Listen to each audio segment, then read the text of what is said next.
29 तारीख को। तो ये जो क्वेश्चन है मैं बता रहा हूँ, इम्पोर्टेंट है और ये पूरी मतलब किताब का निचोड़ है 8 से 10 पेजों के अंदर।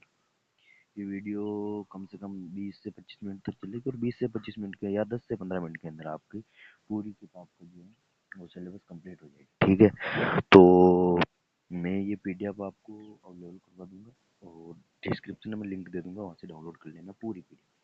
इंटरनेट बैंकिंग क्या है, जैसे हम किसी मोबाइल या किसी भी चीज़ से हम मतलब जो बैंकिंग को एक्सेस करते हैं तो वो इंटरनेट बैंकिंग। इसके अलावा भी खाते में जमा राशि देखना, चेक बुक ऑर्डर करना, बहुत सारे लाभ जिसे हम घर पर बैठे या किसी भी स्थान से बैंकिंग को यूज कर सकते हैं इंटरनेट बैंकिंग के लिए।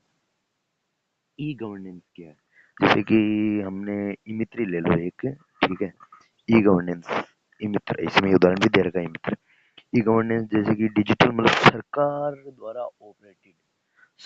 ऑपरेटेड कोई भी वेबसाइट या उनकी सेवाओं का मतलब जो एक्सेस होता है वो उनके द्वारा पहुंचाई जाती है, सूचना पहुंचाई जाती है सरकार तक, वो ये गवर्नेंस कहलाती है।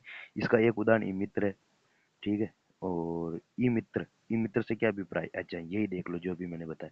ई मित्र राजस्थान सरकार द्वारा विभिन्न कार्यों को फायदा उठाने के लिए सभी जिलों तथा ऑनलाइन और ऑफलाइन कार्य करने के लिए बनेगी एक ई गवर्नेंस योजना है, वो मतलब ई मित्र कहलाते हैं। ठीक है, इन मित्र के इंटरनेट के माध्यम से खरीदारी को क्या कहते हैं, इंटरनेट के माध्यम से खरीदारी को ई कॉमर्स कहते हैं, जिसे हम हिंदी में ई वाणिज्य भी कहते हैं। ठीक है, ई वाणिज्य या ई कॉमर्स कुछ भी आ जाए, भले ही तो ई कॉमर्स आ जाओ या ई वाणिज्य आ जाओ, कुछ भी आ जाओ, हमें मतलब ये दोनों को एक ही मतलब होता है इन दोनों।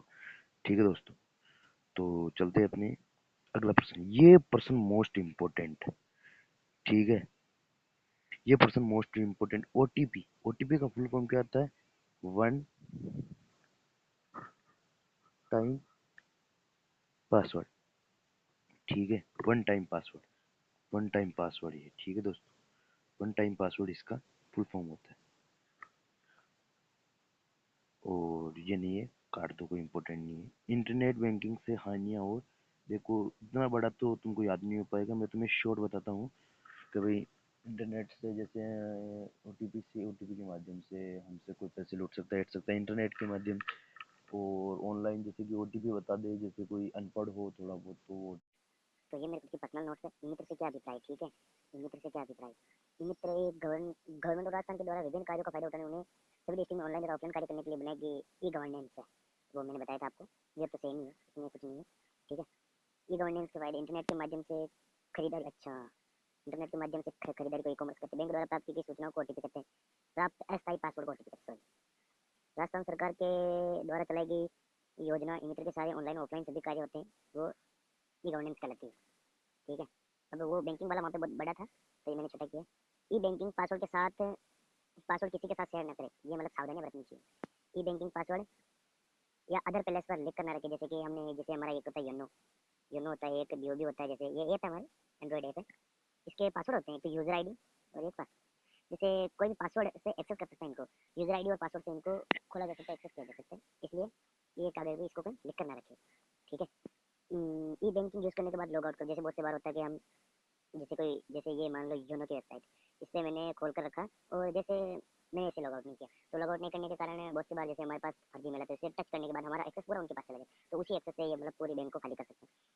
किसी भी व्यक्ति के फ़ोन पासवर्ड न लगाए और ना ही बताएं, जैसे कि ये होता है हमारा, जैसे कि भाई है बहन है जो भी है, भाई बहन तो चलो कोई बात नहीं, जैसे कि दूसरे के फ़ोन, जैसे हमारा फ़ोन स्विच ऑफ हो गया तो दूसरे का फ़ोन लिया, उसने योनो खोला, कुछ भी खोला तो पासवर्ड वो डाल दे, उसके बाद एक सेव का ऑप्शन आता है, वो सेव हो जाता है, तो फिर बाद में सेव होने के बाद में बस खतरा हो जाता है कि भाई यहाँ पे एक्सेस मिल जाती है बैंक की, और वो नहीं, एटीएम को संभाल कर रखे, लॉस न होने दे, यानी खोए नहीं। बैंक के द्वारा पर एक बार मान्यता वाली ओटीपी किसी के साथ में पड़े, 15 मिनट वाली मान्यता ओटीपी मिलती है हमें, और 15 मिनट के लिए वो केवल अवेलेबल होती है, बाद में अनअवेलेबल हो जाती है, तो वो किसी को ना बताए। E banking password time to time change करते हैं, हाँ ये बड़ी अच्छी बात, टाइम टू टाइम से चेंज करते रहना चाहिए।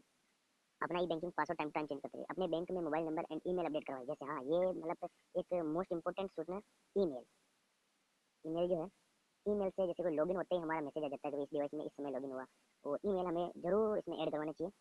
ठीक है, और एक होता है, हाँ मोबाइल नंबर ऐड करवाएं, ईमेल और मोबाइल नंबर ऐड करवाएं, ताकि बैंक द्वारा की जा रही एनी वन एक्टिविटी, हर एक एक्टिविटी को हम देख सकें, कोई भी डाउट होने पर बैंक को तुरंत इन्फॉर्म करें। ठीक है, मैं बता दूँ आपको, ये मेरे पर्सनल नोट्स हैं और ये जो मैंने बनाए थे हमारे टीचर नहीं थे कंप्यूटर साइंस के, और वो अब आए हैं और वो आए तब तक मैंने अपने कंप्लीट नोट्स बना लिए, क्योंकि 9th क्लास के अंदर भी मेरे विदाउट टीचर 97 प्लस आए थे, मतलब उसमें ए प्लस आया था, मेरे 97 मार्क्स आए थे 100 से, एंड 97 मार्क्स आए थे।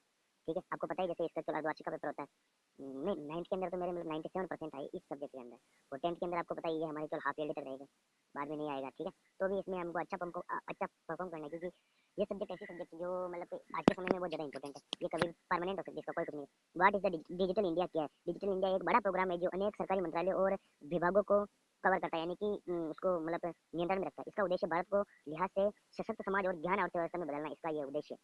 सोशल मीडिया का उपयोग, वहाँ पर बहुत बड़े थे तो मैंने मतलब इतने एफर्ट से और सोच में बदल दिए।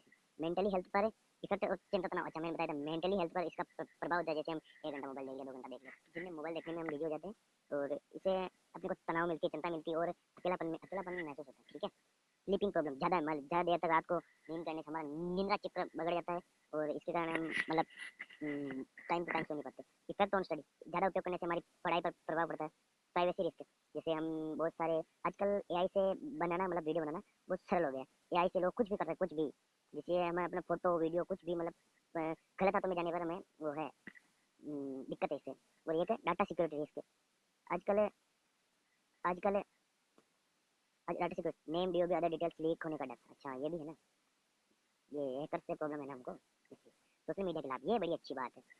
फास्ट कम्युनिकेशन, जल्दी बातचीत, study material, e books, video online आदि, कंट्रोल विद डिस्टेंस पर्सन, दूर बैठे लोगों से भी हम जल्दी बात करते हैं। सेम हॉबी ग्रुप, जैसे मेरी हॉबी के भाई मैं फनी आदमी हूँ, ठीक है, मेरी हॉबी है मैं फनी आदमी हूँ, तो बहुत सारे फनी ग्रुप्स होते हैं, उनमें जुड़ना आदि, मतलब जैसे किसी को स्टडी पर फोकस करना तो स्टडी ग्रुप्स है, मतलब बहुत सारे ऐसे टेलीग्राम पर आदि पर हमें ग्रुप्स मिल जाते हैं। अवेयरनेस ऑन सोशल इश्यूज, अच्छा सामाजिक मुद्दों पर, सामाजिक मुद्दा जैसे कि कई कांड हो गया, मान लो अभी हमारा अहमदाबाद में अहमदाबाद प्लेन क्रैश हुआ था, यहाँ की बात है, हमारे पास कितनी जल्दी सूचना आ गई, कम से कम 10 से 15 मिनट या आधे घंटे के अंदर हमारे पास सूचना आ गई थी कि भाई अहमदाबाद में प्लेन क्रैश हो गया है, मतलब इंस्टाग्राम आदि के माध्यम से। ठीक है, ऑन गोइंग वायरल, अच्छा आसपास के क्षेत्र में प्रसिद्धि मिलना, जैसे कि भाई हमने वायरल हूँ।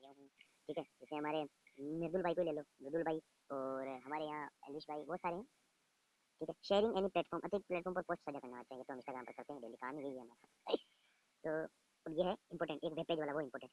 प्रोटोकॉल नियम एक सुनिश्चित या अनेक नियमों का समूह होता है जो विभिन्न भागों के बीच संचार संचार पर्यावरण को प्रदान करता है, यानी कम्युनिकेशन इन्वायरमेंट को प्रदान करता है, वो प्रोटोकॉल कहलाता है। ये नोट्स आपको मैं डिस्क्रिप्शन में लिंक दे दूंगा, वहाँ से आपको अवेलेबल है। ठीक है, इन्फॉर्मेशन ट्रांसफर, अच्छा इन्फॉर्मेशन ट्रांसफर के लिए कुछ खास प्रोटोकॉल, किसी भी transmission control protocol, HTTP hypertext transfer protocol, FTP file transfer protocol, SMTP simple mail transfer protocol. ये दोस्तों ये कुछ ऐसे फुल फॉर्म्स हैं जो ज़्यादातर लगभग 90% जो फुल फॉर्म्स होती है वो इन तीन चारों में से होती है। वो एक आती है ओटीपी, एक आती है सीपीयू यानी सेंट्रल प्रोसेसिंग यूनिट, ओटीपी यानी वन टाइम पासवर्ड, एक होता है पीयू कंट्रोल यूनिट, और ये ओटीपी की भी मैं आपको एक जो अवेलेबल करवा दूंगा। ठीक है, एक होता है यू यूआरएल, अच्छा URL universal resource locator, URL का full form universal resource locator है, वह पता जो किसी वेबसाइट पर पहुंचने के लिए ब्राउजर पर लिखा जाता है वह यूआरएल कहलाता है। अच्छा ये मैंने आपको वहाँ पे भी बताया था, ये मतलब एग्जांपल इंपॉर्टेंट इसलिए मैंने यहाँ पे लिख दिया। ठीक है, अब आती है वेबसाइट, www डॉट मतलब www फुल फॉर्म भी पूछ लेता है, इसकी फुल फॉर्म होती है वर्ल्ड वाइड वेब। ठीक है, इसकी फुल फॉर्म होती है world wide web. World wide web से संबंधित संग्रह जो पेजों का एक संग्रह होता है, जिसे डोमेन नेम से पहचाना जाता है वेबसाइट, ये मैंने बताया था। इसको इतना लिखना जरूरी नहीं, इसको हम ऐसे भी लिख सकते हैं, वेब पेजों के संग्रह को हम वर्ल्ड वाइड वेब कहते हैं, मतलब वेबसाइट कहते हैं, वेब पेजों के संग्रह को हम वेबसाइट कहते हैं, ऐसा भी हम लिख सकते हैं। इसे आमतौर पर HTML hyper text markup language का उपयोग करके, HTML का फुल फॉर्म है हाइपर टेक्स्ट मार्कअप लैंग्वेज। ठीक है, और इसे आमतौर पर हम HTML का प्रयोग कर फाइल्स, फोटोज एंड वीडियोस आदि से जुड़े होते हैं, या हाइपरलिंक जिसे हम कंट्रोल प्लस के का उपयोग करके हम, जैसे हम आदि प्लेटफॉर्म पर ईमेल आदि पर ये करते हैं, हाइपरलिंक लगाते हैं, जैसे लिंक पर क्लिक करते हैं हम अदर जैसे ब्राउजर एनी पर पहुंच जाते हैं। ठीक है, वो हाइपरलिंक है। वेब पेज किसी वेबसाइट का सबसेट होता है जो बहुत सारे पेजों का संग्रह कर एक वेबसाइट का बनाता है, वेब पेज गलत। इसे किसी वेबसाइट के पेजों या नंबर एक्सेस से किया जा सकता है। इसे XML, जावा, डॉटनेट, XML यानी एक्सटेंसिबल मार्कअप लैंग्वेज, जावा ये भाषा होती है। स्क्रिप्ट, अच्छा जावा स्क्रिप्ट, जैसे हम जावा में कोई प्रोग्राम बनाते हैं स्क्रिप्ट लिखते हैं। C++ ये भी लैंग्वेज है। HTML ये भी लैंग्वेज है, लेकिन इसका उपयोग हम आईपी एड्रेस के अंदर भी करते हैं। आदि लैंग्वेज का उपयोग करके इसमें सम्मिलित किए जा सकते हैं। डोमेन नेम, डोमेन नेम का शॉर्ट अगर हम इसे नेम से पहचान सकते हैं, किसी का भी नेम, डोमेन नेम, जैसे कि www.google.com, गूगल, ये जो डोमेन नेम है ना, ये गूगल है, अभी इसे हम गूगल के नाम से पहचानते हैं, ये डोमेन नेम है। किसी वेबसाइट या पेज का पता जो आसानी से वेबसाइट तक पहुंचाया जा सकता है, इसे हम डोमेन नेम कहते हैं। मानवीय पठनीय नाम है जिसे हम आईपी, आईपी का फुल फॉर्म होता है इंटरनेट प्रोटोकॉल, ठीक है, आईपी का फुल फॉर्म होता है इंटरनेट प्रोटोकॉल। आईपी के पते के स्थान पर इस्तेमाल किया जा सकता है, ये कहलाता है। दोस्तों अब अभी मैं आपको इसकी स्पीड आप ऐसे डेड एक्स कर लेना, जो आपका मतलब ये जल्दी क्लियर हो जाएगा, ठीक है। ई कॉमर्स के लाभ, व्यापक पहुंच, 24 आवर 24/7 सुविधा होती है, बेहतर उत्पाद का चयन, जैसे आजकल हमें ये जो एमएनसी मल्टीनेशनल कंपनीज है, इनके कारण हमें बेहतर उत्पाद का चयन करें, समय व लागत में, जैसे मार्केट मॉल जाने से बचते हैं, खर्चीले शोरूम व सेल्समैन के खर्चों से मुक्त। अच्छा ये भी ई कॉमर्स की हानि, सुरक्षा और गोपनीयता, लेन देन, धोखाधड़ी, डेटा चोरी, तकनीकी निर्भरता, ये कनेक्शन खराब होने पर व्यापक रोक, shipping and return cost problem, इसे देख लेना आप अपने हिसाब से। मैं अभी आपको फटाफट मेल मर्ज, दो या दो से अधिक फाइलों को मिलाना मेल मर्ज कहलाता है। से एक या अधिक फाइलों का डेटा मुख्य फाइल में भेजा जाता है, मेल मर्ज कहलाता है। सबस्क्रिप्ट या सुपरस्क्रिप्ट, सबस्क्रिप्ट के अंदर होता है जैसे हम x2 प्लस y1, इसे हम नीचे लिखते हैं, जो ये x है या कुछ भी मतलब कुछ भी वर्ण हो या कंपोनेंट को हम इसके नीचे लिखते हैं, ये ऐसा होता है। और सुपरस्क्रिप्ट होता है जैसे a स्क्वायर, ये मतलब ये अक्षर के ऊपर लिखे जाते हैं, ये होता है सबस्क्रिप्ट सुपरस्क्रिप्ट, ठीक है। कोई नहीं। Spelling and grammar mistake, MS word में जाते हैं, एमएस वर्ड यानी एमएस का जब भी नाम आए, एमएस यानी माइक्रोसॉफ्ट, एमएस का जो भी नाम आए उसे माइक्रोसॉफ्ट के नाम से, एमएस वर्ड में जांचने, यदि स्पेलिंग गलत हो तो लाल रेखा खींच देगा, यदि ग्रामर मिस्टेक हो तो ग्रीन लाइन खींच देगा। ये एमएस वर्ड की मतलब ये फिशिंग, फिशिंग, ठीक है। धोखा, इंटरनेट पर नकली वेबसाइट या मेल के माध्यम से इंटरनेट यूजर को का धोखाधड़ी फिशिंग कहलाता है। फिशिंग यानी हम भी समझते हैं मछली पकड़ना रे बाबा, तो वो उस फिशिंग के माध्यम से हम इसे याद कर लेंगे अच्छे से, ठीक है, ठीक है, ओके। आपके डेटा को चुरा कर वो गलत जगह इस्तेमाल करेगा, जैसे मैंने बताया अभी एआई। ब्लैकमेलर को बेच देते हैं, जो ब्लैकमेल करके आपसे डिमांड रखता है कि भाई मुझे पैसे दो, मुझे ये करो ऐसे, ठीक है। सॉफ्टवेयर पायरेसी, पायरेसी शब्द का अर्थ है कि कोई चीज़ रिलीज होने से पहले उसको वायरल कर देना, जैसे फिल्म पायरेसी, अभी फिल्म रिलीज हुई नहीं कि हम उसे ब्लैक से डाउनलोड करके देख लेते हैं, इसकी देखते हैं अभी। अनाधिकृत रिप्रोडक्शन, ठीक है, अनाधिकृत यानी अनऑथोराइज्ड रिप्रोडक्शन का उपयोग करके सॉफ्टवेयर का विनिर्माण पायरेसी कहलाता है। मेल बम, एक विशाल संख्या में एक मेल विशिष्ट एक प्रणाली व्यक्ति के लिए मेल मैच करा, देख लेना मैं नोट सकता अवेलेबल करा दूंगा आपको। अब ऐसे छोटे छोटे पॉइंट है, कॉपीराइट है, जैसे हमको पता कॉपीराइट क्या, पेटेंट, पेटेंट और डिस्ट्रीब्यूट डेनल ऑफ सर्विस, जिसे हम डीडीएस के नाम से भी जानते हैं, ठीक है। VPN, virtual private net, VPN, ये भी एक इंपॉर्टेंट सोर्स है, ठीक है। वीपीएन के अंदर क्या होता है, जैसे हम इससे अपना IP address, real IP address अपना मतलब वो नहीं बताता है, कोई किसी और का, जैसे हम इंडिया में किसी वेब को एक्सेस कर रहे हैं तो वो अपना आईपी एड्रेस, जैसे पाकिस्तान, पाकिस्तान तो नाम ही नहीं लेना, साला कुत्ता देश है, ठीक है। और जैसे ये कनाडा बताएगा, अमेरिका बताएगा, जापान बताएगा ऐसे, लेकिन वो अपनी असली जगह पर नहीं पहुंचेगा हमें। पेमेंट गेटवे, पेमेंट गेटवे का एक उदाहरण अपना फास्टैग है ना, जिसे हमें ऑनलाइन पेमेंट कर दिया। आईएसपी, इंटरनेट सर्विस प्रोवाइडर, जैसे जियो कंपनी है, इसे इसमें मैं बता दूं आपको, एक तो बीएसएनएल के सीईओ का नाम सीईओ, ठीक है। और एक एक ये जियो, बीएसएनएल और एयरटेल के सीईओ का नाम, इसके सुनील भारती मित्तल है। और बीएसएनएल की गवर्नमेंट ऑफ इंडिया, अच्छा ये हमारी सरकारी कंपनी है। और जियो के मुकेश अंबानी, पता ही है भाई साहब, मोटा भाई। वोडाफोन कंपनी का आप ध्यान रखना, ये सर्वप्रथम यहाँ पे बनी थी, मतलब ये अमेरिका की कंपनी या किसी और देश की कंपनी, हमारी भारत की नहीं, ये बाद में आई भारत। तो इंडिया के सीईओ इसको कुमार मंगलम बिरला इसके, ठीक है। डीएनएस का पुराना डोमेन नेम सिस्टम, ठीक है। डायमेटिक होस्ट कॉन्फ़िगरेशन प्रोटोकॉल, कुकीज़, अरे अपने आती है ना कुकीज़, ठीक है, ये कुकीज़ पढ़ लेना आप लोग, टाइम वेस्ट नहीं करूँगा ज़्यादा। बुकमार्क्स, बुकमार्क्स का कुछ ऐसा ही चिन्ह होता है, जिससे हमको कोई फेवरेट है या कोई जो बार बार यूज़ करते हैं, हम इसे बुकमार्क्स पर सेव कर लेते हैं। हाइपर, हाइपर टेक्स्ट और हाइपर लिंक, ये डिफरेंस है इनके अंदर, ठीक है। तो थैंक यू दोस्तों, हमारी मेरे इस चैनल का ये मेरा पहला वीडियो है, ये मेरा फर्स्ट वीडियो इसी चैनल पर, ठीक है। ये फर्स्ट वीडियो, तो इसे अगर वीडियो मतलब अगर ये जानकारी इन्फॉर्मेटिव है तो इसे लाइक और सब्सक्राइब जरूर करें, ठीक है। तो मिलते हैं किसी अगली वीडियो में, तब तक के लिए बाय बाय। और एक मैं बता दूं आपको कि आप ईमेल पर जरूर याद करके जाना, ईमेल पर जो टॉपिक है वो जरूर याद करके जाना, जैसे सीसी बीसी, ईमेल कैसे लिखते हैं, ईमेल का फॉर्मेट कैसा होता है, ईमेल कैसे बनाते हैं, ये लिख कर जाना। और एक मैं बता दूं आपको, एंटीवायरस के नाम, ये बहुत इंपॉर्टेंट है, ठीक है।